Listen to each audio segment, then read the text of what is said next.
మార్చి 2వ తారీఖున అలంకార్లో ధర్నా చౌక్లో చాలా శాంతియుతంగా రాష్ట్ర వ్యాప్తంగా అంగన్వాడీలు వచ్చి ఆందోళన చేశారు. ప్రభుత్వం ఎన్నికలకు ముందు అంగన్వాడీలు ఇచ్చిన హామీని నెరవేర్చాలి అని చెప్పేసి అనేకసార్లు ఆందోళన చేసిన ఫలితంగానే ప్రభుత్వం స్పందించలేదు. కనీసం అసెంబ్లీ బడ్జెట్ సమావేశాలైనా జరుగుతున్నాయి కాబట్టి పరిష్కారం చేస్తుందేమో అని చెప్పేసి ఆశించారు. కానీ ప్రభుత్వానికి ఏ చలనం లేదు. అనివార్యంగా రాత్రిపూట టెంట్లలోనే పనుకోవాల్సి వచ్చింది. ఏ వసతులు లేకపోయినా ప్రభుత్వం మరుసటి రోజుకైనా మా మొర ఆలకిస్తుందేమో అని చెప్పేసి ఇచ్చిన హామీని నెరవేరుస్తారని చెప్పేసి నిద్రపోతూ ఉన్నారు. ఆదమరసి నిద్రపోతున్న అంగన్వాడీ మహిళల మీద ఏకుంజాన 4 గంటలకి చాలా తీవ్ర నిర్బంధం ప్రయోగించి ఉక్కుపాదం మోపారు. ఈ ఉక్కుపాదం మేము అంగన్వాడీ యూనియన్లుగా తీవ్రంగా ఖండిస్తూ ఉన్నాం. అసలు గతంలో ఏ రోజు ఇలాంటి దుర్ఘటనలు జరగలేదు నాకు తెలిసి. ఎంత దుర్మార్గం అంటే అందరూ ఆదమర్చి నిద్రపోయే సమయంలో ఒకేసారి మూకుమ్మడిగా వందల మంది పోలీసులు అంగన్వాడీలు టెంట్ల మీదకి వచ్చి కరెంట్ ఆపేసి టెంట్లు పీకేసి చుట్టూరు దడులు కట్టేసి వీళ్ళు ఎక్కడికో పారిపోతారని అందరినీ కాళ్ళకి కాళ్ళు చేతులకు చేతులు ఒక్కొక్కరు మగ పోలీసులు పట్టుకున్నారు, ఆడ పోలీసులు పట్టుకొని ఈడ్చుకెళ్ళి జీబుల్లో కుక్కేశారు. ఇంకొక చరిత్ర ఏమిటి అంటే జీబుల్లో ఎవరైనా అరెస్ట్ చేసిన వాళ్ళని కనీసం ఆ పరిధిలో ఉన్న పోలీస్ స్టేషన్లో పెడతారు. కానీ మరొక చరిత్ర ఈ అంగన్వాడీ ఉద్యమంలో జరిగిన కనీసం విజయవాడలో అరెస్టులు చేసిన వాళ్ళని ఎక్కడ తీసుకెళ్తున్నారో తెలియదు. మేము గుంటూరు తీసుకెళ్లారు, పోన్లే గుంటూరులో ఉంచుతారు అనుకున్నాం. గుంటూరు నుంచి నరసరావుపేట తీసుకెళ్లారు, అక్కడి నుంచి మళ్ళీ సత్తెనపల్లి తీసుకొచ్చారు. ఈ కాలంలో అయ్యా మమ్మల్ని 4 గంటలకి నువ్వు అరెస్ట్ చేసావు, కనీసం నిద్రలేసిన వాళ్ళని వాష్రూమ్లకు వెళ్ళాలని చెప్పినా కూడా మానవత్వం లేకుండా పోలీసులు వ్యవహరించారు. అందుకని ఇదేదో మమ్మల్నే కాదు మొత్తం రాష్ట్రంలో ఉన్న అరెస్ట్ చేసిన 1000 మంది అంగన్వాడీ మహిళల పట్ల రాక్షసులు ప్రవర్తించారు. అక్కడ ఆ రోజు ఆ ఘటన చూస్తే జలియన్ వాలాబాగ్ గుర్తించే విధంగా ఈరోజు ఆ పోలీసు వ్యవహారం ఉంది. అందుకని ఇలాంటి దుర్మార్గంగా అంగన్వాడీ మహిళల మీద ఉక్కుపాదం మోపి ఉద్యమాన్ని అణచేస్తే ఉద్యమం ఆగిపోయిద్ది అని చెప్పేసి మీరు భ్రమపడాల్సిన అవసరం లేదు.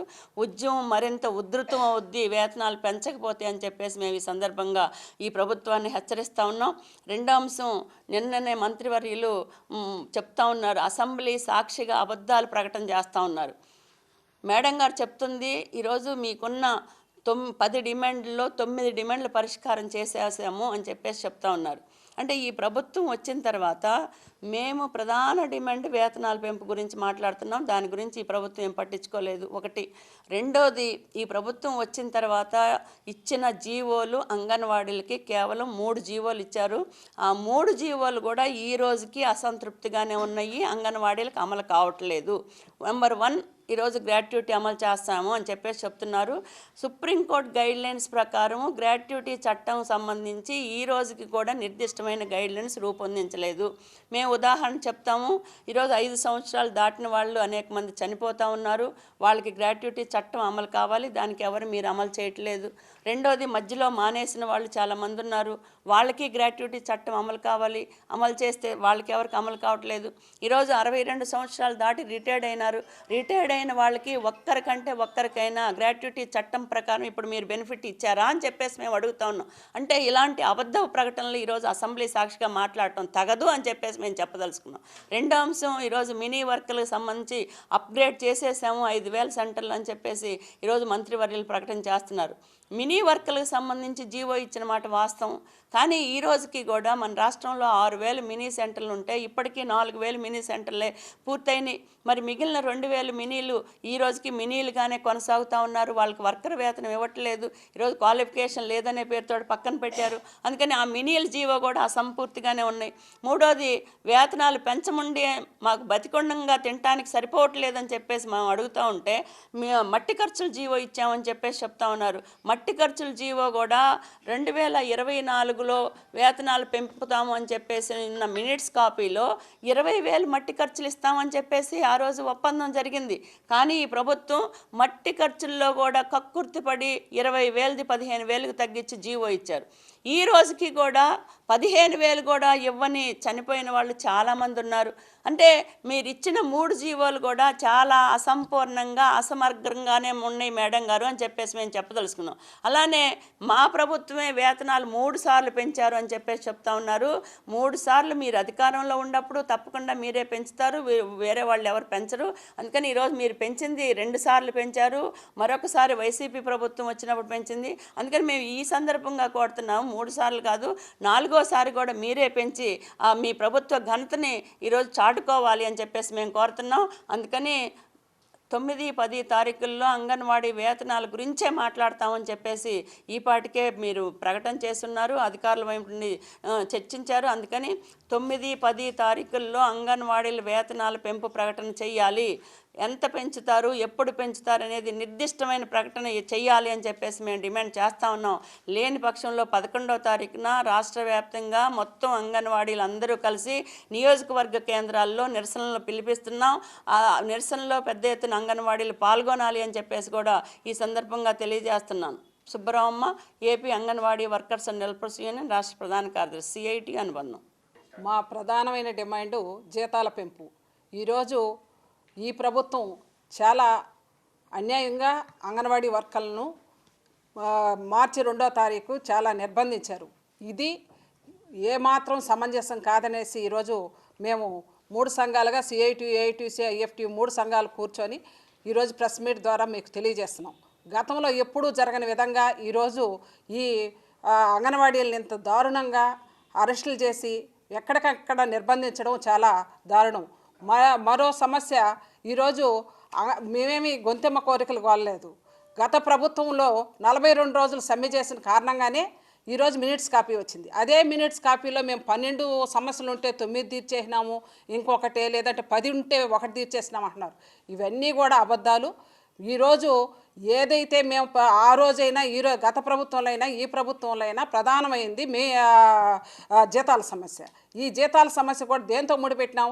అన్నదమ్ముళ్ళ వలె విడిపోయిన 2 తెలుగు దేశాలైన తెలుగు రాష్ట్రాలైన తెలంగాణతో ముడిపెట్టినాం. ఆ రోజు తెలంగాణలో 1000 ప్రభుత్వం కంటే కూడా 1000 రూపాయలు అదనంగా ఇస్తానన్నారు. అదే 1000 రూపాయలు ఇచ్చి చేతులు దులుపుకున్నారు. కాబట్టి ఈరోజు మేము చెప్తున్నది ఏంటంటే, మేము చేతులు దులుపుకున్న పద్ధతి కాదు అడుగుతుండేది.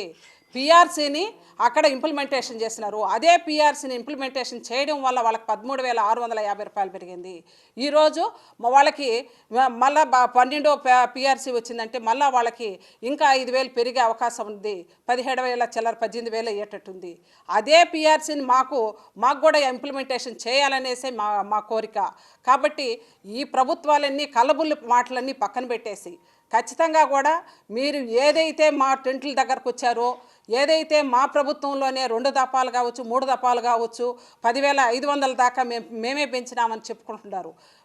మేము వస్తే మేమే పెంచుతాము, మా ప్రభుత్వాన్ని నమ్మండి అన్నారు. ఖచ్చితంగా నమ్మినాం. ఈరోజు మీరే వచ్చినారు, మీరే పెంచండి, మీరే పిఆర్సీ ఇంప్లిమెంటేషన్ చేసి ఖచ్చితంగా అంగన్వాడీల గోడు అర్థం చేసుకొని పెంచుతారనేసి సందర్భంగా మేము కోరుకుంటున్నాం. రేపు 9, 10 తారీఖులలో మమ్మల్ని చర్చలకు పిలుస్తానన్నారు. ఆ చర్చల్లో జీతాన్ని ఏ రకంగా పెంచాలా అవన్నీ కూడా ఏ రకంగా మాట్లాడుకోవాలని అనేసి మా టెంట్ల దగ్గరకి అధికార ప్రతినిధిగా మా జేడీ మేడం గారికి రావడం జరిగింది. చాలా సంతోషం, వచ్చినారు. కానీ రావడం అనేది ఎప్పుడు రావాలనేది కొంచెం చూసుకొని వచ్చినట్టే బాగుండేది. అర్ధరాత్రుల్లో వచ్చారు. అర్ధరాత్రుల్లో వెళ్ళడానికి, వాళ్ళందరూ ఉండడానికి, ఇంకో ప్రోగ్రాం తీసుకోవడానికి, వాటన్నిటికి కూడా ఇది ఉంటుంది. కాబట్టి ఖచ్చితంగా కూడా మా జీతం పెంచాల్సిన అవసరం ఉంది. అదేవిధంగా వేసవి సెలవులు ఈరోజు మార్చి ఫస్ట్ వీక్ మొదలు కాలేదు, ఇప్పటికే ఎండల తీవ్రత ఎక్కువగా అయిపోయింది. 3 నుంచి 5 సంవత్సరాల పిల్లలు ఈ ఎండని ఏ రకంగా తట్టుకోగలరు? 50 సంవత్సరాల నుంచి స్కీమ్ వర్కర్లుగా పనిచేస్తున్నాం. సరుకులు చూస్తుంటే ఆకాశాన్ని అంటుతున్నాయి. అదేవిధంగా పని భారం చూస్తుంటే ఇంకా ఆకాశాన్ని అంటుతున్నది. ఈరోజు పని భారాన్ని తట్టుకొని నిలబడిగే పరిస్థితి అంగన్వాడీ వర్కర్కి లేకుండా ఉండదు. నిన్నటిదాకా ఫోన్లు పనిచేయడం లేదని అంటే మీకు అందరికీ ఫోన్లు ఇచ్చేసినాను, ఒక్క ఫోన్ కూడా పనిచేయడం లేదు. ఈరోజు ఆ ఫోన్లు పనిచేయని ఫోన్లతో మళ్ళీ యథాతథం మళ్ళీ మేమే ఫోన్లు పెట్టుకొని మా ఫోన్లే పెట్టుకొని మళ్ళీ మేము ఫోన్లు పని చేసుకుంటూ ఉండే పరిస్థితి. ఇవన్నీ కూడా చాలా ఇబ్బందులతో కూడుకున్న పరిస్థితి. ఈరోజు అంగన్వాడీలకి యాప్ల మీద యాప్లు తీసుకొచ్చినారు. ఈ యాప్ల వల్ల కింద స్థాయిలో ఏది ఏది ఏ లక్ష్యంతో అయితే ఐసీడీఎస్ని ప్రవేశపెట్టినారో, ఏ ఉద్దేశంతో అయితే వచ్చిందో ఈరోజు ఆ ఉద్దేశం నీరుగారిపోయే పరిస్థితి ఉంది. ఈ యాప్ల వల్ల, ఈ యాప్ల్లో ఎక్కని లబ్ధిదారుల వల్ల లబ్ధిదారులకి ఫుడ్ రాని పరిస్థితి అయిపోతుంది. ఈరోజు మేము చెప్పింది అబద్ధమైతే ఈ నెల లాస్ట్ నెల మీరు మీ ప్రెస్ ద్వారానే మేము అడుగుతున్నాం, మీ ప్రెస్ రిపోర్ట్ మీరు తీసుకోండి కావాలంటే. ఫుడ్డు సగము ఆగిపోయిన పరిస్థితి. ఈరోజు లబ్ధిదారులకి మనం బలహీన వర్గాలని కాపాడుతున్నామా, వాళ్ళని కూడా మోసం చేస్తున్నాం అంగన్వాడీలలాగా. మీరు అర్థం చేసుకోవాలి, అంగన్వాడీలకు జీతం పెంచాలి, ఇదే మా కోరిక. ఈ రకంగా లేని పక్షాన మేము 9, 10 తారీఖుల దాకా చూస్తాం. తర్వాత 11వ తారీఖు మా దశల వారీ ప్రోగ్రామ్ని ఇప్పటికే నియోజకవర్గాల్లో నిరసన కార్యక్రమాలు అనుకున్నాం. ఆ తర్వాత కూడా మా నిర్వేదిక కార్యక్రమాల్లోకి మేము వెళ్తామనేసి తెలియజేస్తున్నాం. భారతి ఏపీ ప్రగతిశీల anganwadi workers and helpers union రాష్ట్ర అధ్యక్షురాలు. ముందుగా ఈ విలేకరుల సమావేశానికి హాజరైన మా సోదర సమానులైన విలేకరులందరికీ, ప్రింట్ మీడియా పాత్రికేయులందరికీ మా నమస్కారాలు తెలియజేస్తున్నాను. మార్చి 2వ తేదీన రాష్ట్రంలోని అంగన్వాడీ వర్కర్స్ అండ్ హెల్పర్స్ అందరూ కలిసి విజయవాడ ధర్నా చౌక్ వద్ద ప్రశాంతంగా శాంతియుతంగా ధర్నా చేసుకుంటుంటే తెల్లవారుజామున వచ్చేసి అక్రమ అరెస్టులు చేసిన దాన్ని ముందు ఏఐటీసీగా ఖండించడం జరుగుతుంది. ముందు మా మెయిన్ డిమాండ్ ఏంటంటే, అంగన్వాడీ వర్కర్స్కి హెల్పర్స్కి జీతాలు కనీస వేతనం 26,000 ఇవ్వాలనేది మా మెయిన్ డిమాండు. మా వేతనం గురించే మా డిమాండు, ఫస్ట్ డిమాండు. మాకిచ్చే 11,500 మాకు ఇప్పుడు పెరిగిన ధరలకు అనుగుణంగా మాకు ఏ విధంగానూ సరిపోవటం లేదు.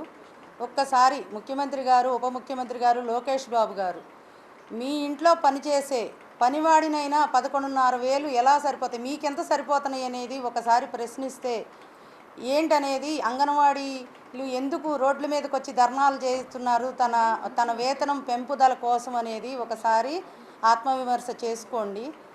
అదేవిధంగా ఈరోజు ఇంతవరకు మార్చి నెలలో మాకు ఇంతవరకు వేతనం అనేది జమ కాలేదు మా అకౌంట్లకి.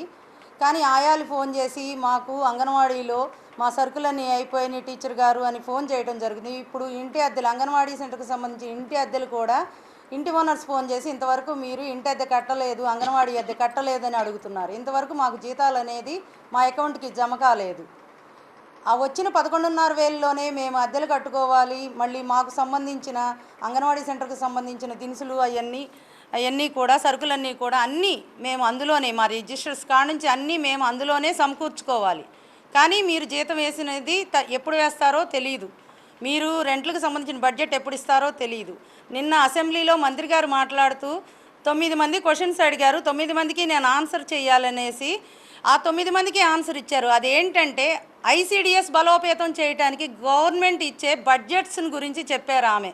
అంతేగాని ఆ ఐసీడీఎస్ బలోపేతం అవడానికి పిల్లర్స్గా ఉన్న అంగన్వాడీ వర్కరు, హెల్పరు వాళ్ళ ఆర్థిక స్థితి గురించి మాత్రం ప్రస్తావించలేదు.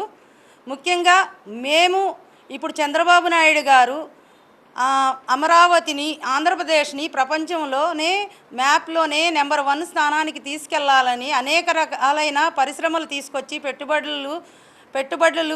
పెట్టుబడుల కోసం వెతుకులాట ప్రారంభించారు. అదే అమరావతిలో మా పిల్లలు కూడా ఒక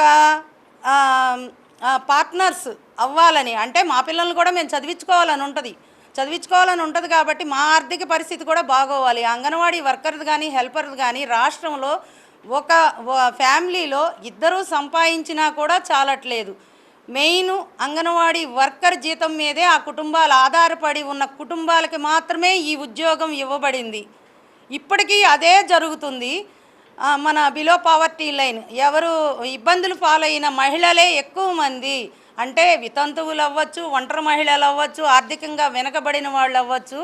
ఈ ఉద్యోగం బాధ్యతలు వాళ్ళు పీజీలు, సోషల్ వర్క్స్ చేశారు, సోషియాలజీ చేశారు, డిగ్రీలు పీజీలు చేసిన వాళ్ళు కూడా ఆయాలుగా ఉన్నారు. కాబట్టి వాళ్ళు ఆర్థికంగా ఎదుగుదల ఉండాలంటే మీరు ఎంతో కొంత సహాయం, అంటే మా జీతం మేము చేసే సర్వీస్కి మీరు జీతం పెంచాలని మేము కోరుకుంటున్నాము. బిడ్డని తల్లి కని ప్రపంచానికి పరిచయం చేస్తుంది, గురువు విద్యార్థిని చదువు చెప్పి ప్రపంచానికి పరిచయం చేస్తాడు. కానీ వీళ్ళిద్దరి మధ్య వారధి అంగన్వాడీ వర్కర్.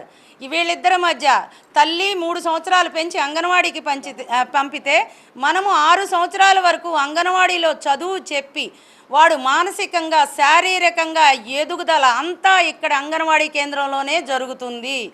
మెయిన్ పార్ట్ మొత్తం పిల్లల భవిష్యత్తులో మెయిన్ పార్ట్ మొత్తం అంగన్వాడీ కేంద్రంలోనే జరుగుతుంది. కాబట్టి ఆ అంగన్వాడీ కేంద్రాలు సక్రమంగా ఉండాలి అంటే వాటికి తగ్గ ఇన్ఫ్రాస్ట్రక్చర్ కానీ దాన్ని డెవలప్ చేసే టీచర్ వర్కరు ఆయాకి సంబంధించిన వేతనాలు కానీ మీరు పెంచి కృషి చేయాలని చెప్పేసి ఈ విధంగా కోరుకుంటున్నాను. Singam Vanisri, AITC AP Anganwadi workers association రాష్ట్ర నాయకురాలు.